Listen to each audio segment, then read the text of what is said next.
Good morning. Welcome. Thank you for being here. Dawn Dunning, Miriam Haley, Jessica Mann, Annabella Shora, Tarale Wolf, Lauren Young, Megan Hast, Joan Iluzzi Orbon. 8 women who have changed the course of history in the fight against sexual violence. These are 8 women who pulled our justice system into the 21st century by declaring that rape is rape and sexual assault is sexual assault no matter what.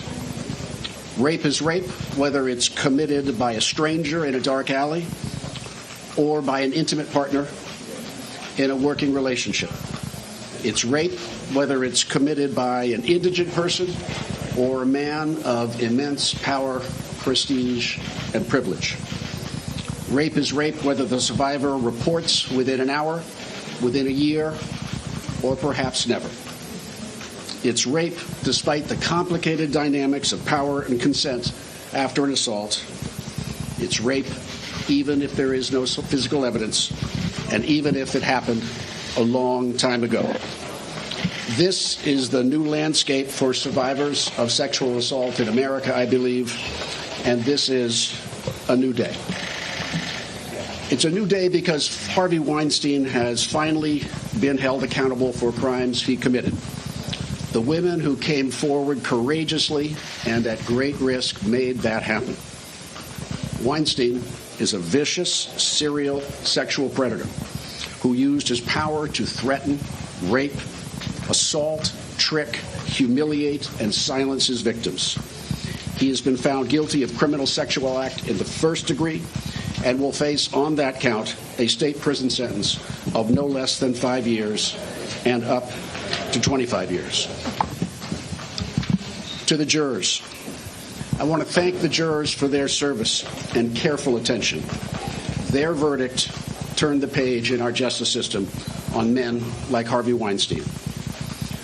I want to say thank you to the assistant district attorneys, paralegals, and analysts who worked on this case, including Maxine Rosenthal, Kevin Wilson, Shannon Goldberg, Carrie Dunn, John Irwin, Alyssa Marino, Andy Clark, Danny Mejia Cruz, Stephanie Littell, and Emily Hogan, and especially to Harriet Galvin, Megan Hast, and Joan Iluzzi Orbon, who conducted a terribly difficult and meticulous investigation and performed masterly a trial under the brightest of spotlights. And finally, to the survivors of Harvey Weinstein, I owe, and we all owe, an immense debt to you, who had the courage beyond measure to speak your story to the world, to this courtroom, at great personal risk and in great personal pain. To those of us who were privileged to be in the courtroom when they testified, you know what I mean. These survivors weren't just brave, they were heroic.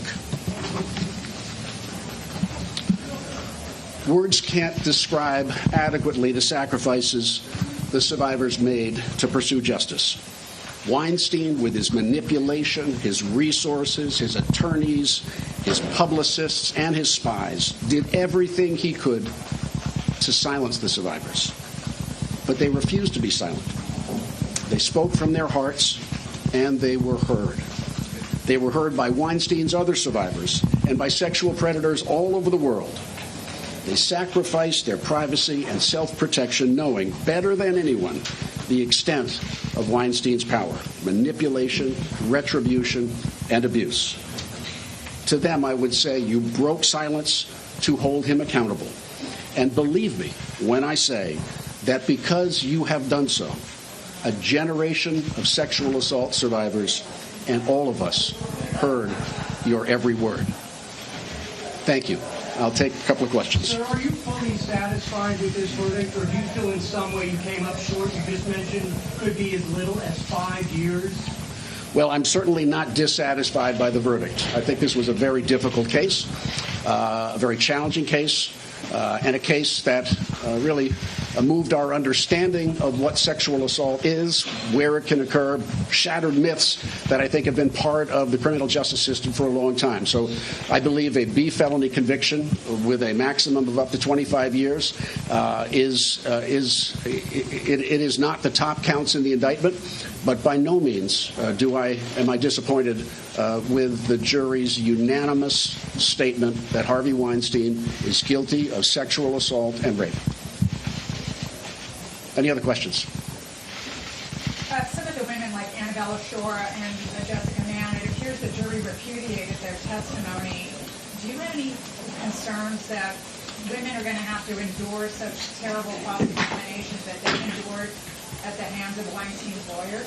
Well, I think with regard to Jessica Mann, Harvey Weinstein was convicted for rape in the third degree. Ms. Shiora took great risk and was in substantial pain testifying about what happened to her many years ago. I can't look behind the jury's verdict or how they arrived at that. We have to respect that process.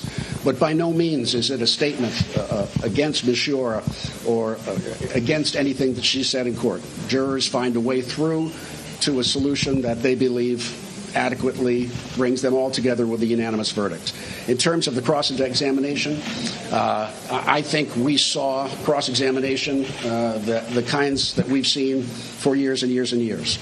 I hope that with this verdict, it will become more obvious that those kinds of attacks on the survivors and victims when they're on the stand, making it seem like it's all their fault, will be realized as legal attacks that just simply are no longer going to work in this day and age, and it's time that lawyers stop using them and continuing the myths that I think the jury verdict busted today.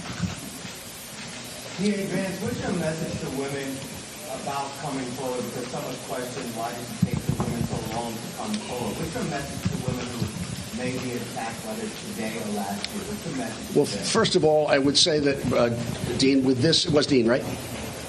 With this verdict, I hope that survivors will see that in this justice system, prosecutors, judges, and juries will believe them, even when the facts are not simple, and even when the dynamics of the relationships between the survivors and the abuser are complicated.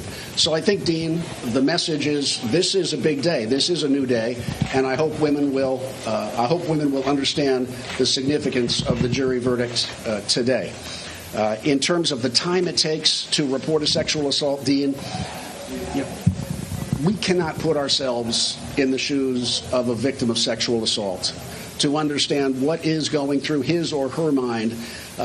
You heard on the witness stand the reasons why a number of these women survivors did not come forward.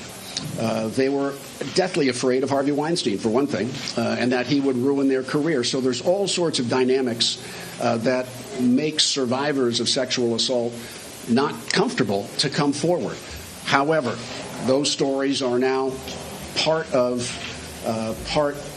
what we all now understand better after this trial that survivors have to go through. So, Dean, I think my hope is with this verdict, survivors of sexual assault, whether it's of Mr. Weinstein or whether it's of someone else, will come forward, and our office and others like our office will, I hope, be there to listen to them and to help them move forward. Thank you, guys. Thank you so much, everybody. Have a good day.